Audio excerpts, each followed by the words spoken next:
Hello friends, in today's video I will show you how you can check all the websites and apps where you have used your Gmail to log in and how you can remove those connections easily.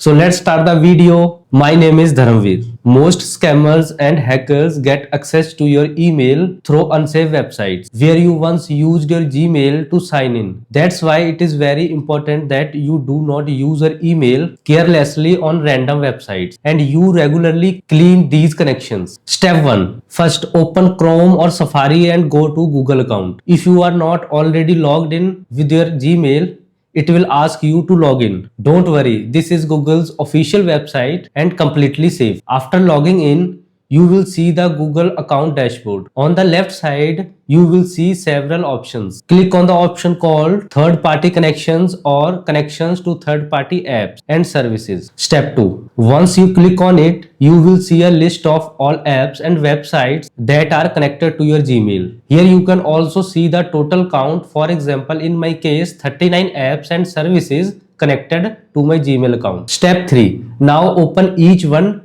by one, go into its details and click on remove connection or delete access and then confirm. By doing this, you are removing those websites from accessing your Gmail account. Now the important advice. I also want to tell you something very important. You should change your passwords every 2 to 3 months. You may have noticed that banking apps regularly ask you to update your password. This is for security reasons. Stay digitally alert and protect yourself from digital fraud and scams. Jai Hind.